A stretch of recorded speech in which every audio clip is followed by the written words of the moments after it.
Hey guys, Boost here and welcome back to another Digimon video. So BT9 is right around the corner and I figured I actually already got enough cards to make an actual BT9 deck. So why not start with what might actually be the best deck in the format, which will of course be pure black antibody, Alphamon Ouryuken, whatever you want to call it. It's coming, and it's coming at your security really fast with a really powerful stack. Very cool deck, so much consistency because there's just so many cards that add cards of X-Antibody in their trades. It's just so strong, right? You can just build up in racing, and even like if you have just one memory to work with and you have like some setup with Yuji or Cool Boy or whatever, you can just, even if your opponent chokes to 1, you can just like move out and go all the way up to a level 7 and swing for all your opponent's security, which is kind of crazy if you think about it. Especially since there's also like a lot of build-in protection, which is very cool. This is just the first draft. I'm still, I'm gonna test out ratios and stuff. I think this is like a pretty decent list, and yeah, let's just check it out.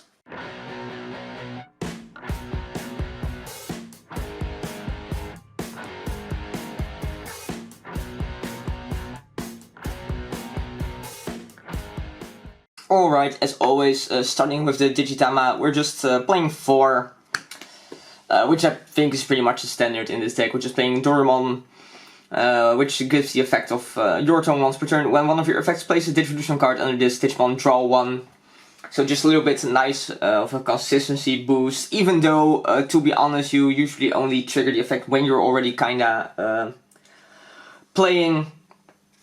But yeah, still the best deck in my opinion for this this specific black deck. So yeah, there's just not much to say about it, right? I mean, this is just probably the best card. Then moving on to the level 3s. Honestly, this is just by far the best level 3 in the deck. Like, no actual contest, which is the BT7 Doraemon. Both the on-play effect and the inheritable effect are really good, especially the inheritable effect, kind of crazy. The on-play effect review the top 3 cards of your deck, and then you can add 1 X-Antibody and 1 Kota to your hand. So that's very good. Just dig for your pieces, dig for your tamer. But then the inheritable is where this card actually shines, which is of course when you place a Digivolution card under this Digimon, you gain a memory.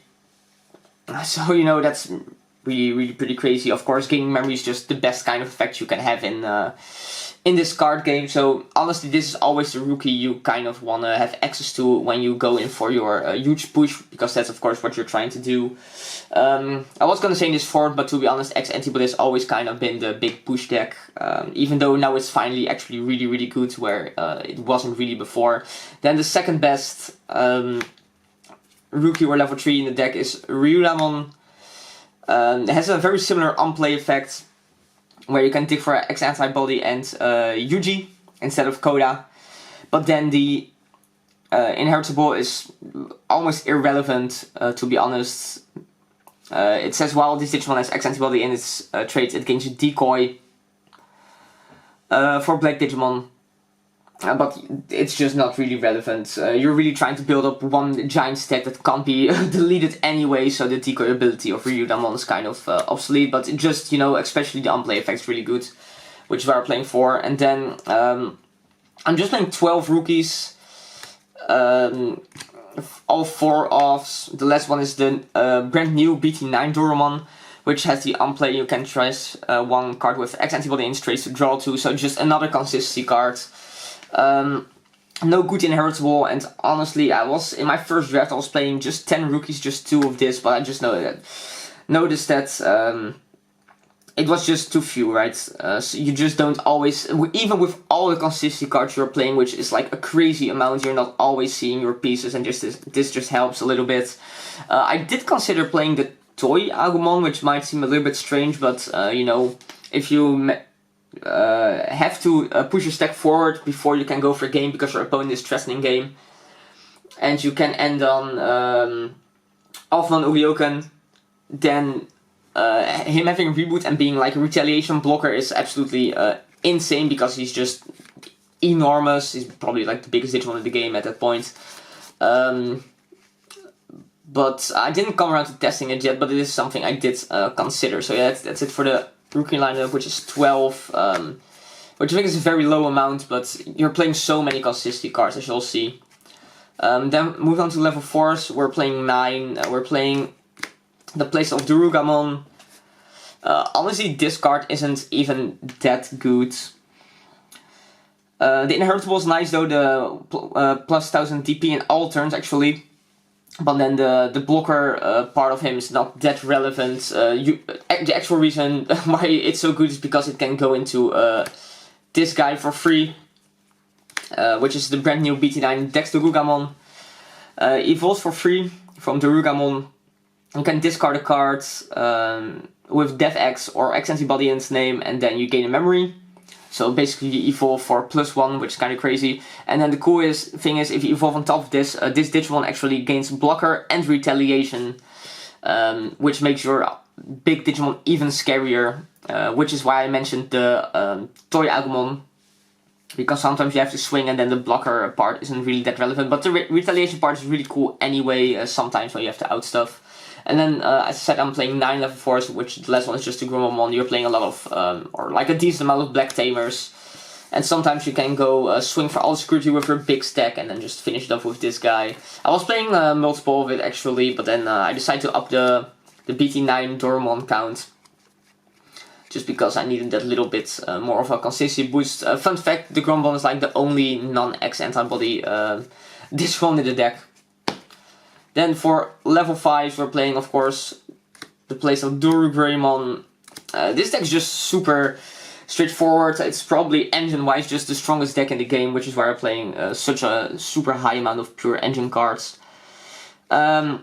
But yeah, when Digivolving, you can place one black card with X-Antibody in straight from your hand to the bottom of the this Digivolution card, and then prevent it from being deleted or getting its DP reduced. So this guy really protects you from scary cards like, I don't know, Fly Bullets, Dark Gaia Force, you name it. Which is nice. And then what's possibly even nicer is that it gives X-Antibody Digimon security deck +1, so this really makes you able to swing for other opponent's security in one turn, especially if you have like multiples of this. Yeah, and then again there's also the new Dex counterpart from BT9, Dex Ouryuken. This evolves for 1 from Ouryuken, but again you can discard a card and then gain 1 memory, X-Antibody DefX card of course. To gain a memory, so you kind of evolve for free, and then when digivolving on top of a Ouryuken, or if it's in the source anyway, you can delete one of your opponent's level 4 lower Digimon, which is obviously pretty strong, not much to say about that. Definitely think this is just perfectly fine for a level 5 lineup. And then onto the level 6s. This isn't quite the new MVP, but it is definitely very strong, which is the new Alphamon from BT9 Xrecords. It's featured on the box art. Very cool. When digivolving, you can play, or you can place one card with X-Antibody in its trace from your trash underneath this Digimon as the bottom evolution source. Which is very cool because, you know, it has a lot of synergy with the Dex cards, where you can just discard pieces you want to equip later with this Alphamon, and then, you know, that triggers the Dormon potentially to gain a memory. What's really cool about this, it's just 3 to evolve, which makes this the best Alphamon probably. And then when you attach a Digimon under it as a Digivolution source, you can de-digivolve one of your opponent's Digimon. Which again also very strong, might definitely come up. And then I'm pairing it with the triple Ouryuken, of course. You could go for a 4 of this and 3 of the Alphamon split, to be honest, but the Alphamon sets you up a little bit better for the real final boss of this deck. Strongest card in the game arguably, which we will be showing in a minute. But yeah, Ouryuken also very strong, also has the like built-in protection effect. It makes himself really big. When digivolving, you can again put X-Antibody card as a source to delete one of your opponent's 7 cost or lower Digimon, which is nice. And then the inheritable is extremely strong, where it allows your Alphamon to swing multiple times, and not just any Alphamon, not just Alphamon, but any name with Alphamon in its name, which brings us to the last Digimon in the deck, which is the final huge black tower card, Alphamon Ouryuken, 7-2 Digivolve on a level 6 black, but you can evolve it over your Alphamon with Ouryuken in the sources for just 3, which makes this really crazy. When Digivolving, delete all of your opponent's Digimon with the highest play cost, and then what's maybe even crazier, like at the end of your turn, once per turn. So you know, when you would end your turn by evolving to this, you can return X-Antibody cards from your trash to the bottom of your deck, and then for each of them you can gain 1 memory, up to 7, so absolutely crazy. You can definitely make this setup. You're also, you know, discarding cards with the dex cards and stuff, and maybe early game even swinging with some of the rookies, which makes this very, very viable. And then, you know, this card's absolutely enormous. If you have the Rugamon, it can be like 17k, which it's just big enough to walk over literally everything in security, and then swing for multiple checks, restand with the Ouryuken, and swing again for multiple checks. I mean, I shouldn't really have to explain why this card is so crazy. I might up this to 3 just because you really do want to see it. It's one of your combo pieces. However, by the time you would have evolved to your level 7, you've usually drawn like a bazillion cards. Yeah, I haven't really missed the 3rd one in the deck yet. Now moving on to the tamers, with 3 of the memory tamer, which you can add with Dorumon, which is Coda, just a memory tamer, and then on play review top 4 cards, and you can add 1 X-Antibody to your hand, which is a little bit of a recurring theme in this deck. Then I'm playing double Yuji. Might want to play 3 of this, but you know, the tamer spot's a little bit tight because there's also a new edition of BT9.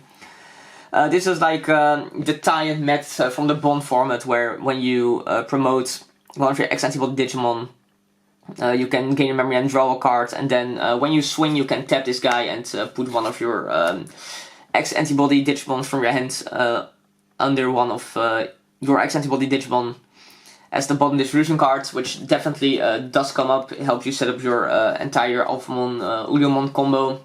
Even though Alphamon also kind of does it by himself, which is nice. And then the final tamer, which I'm playing the full play stuff, is Cool Boy. This card is crazy. It's just a 2 cost. Then on play review top 3, and you can once again add 1 X-Antibody to your hand, or the actual option X-Antibody as well. But of course, as you saw, we're not playing that in this deck.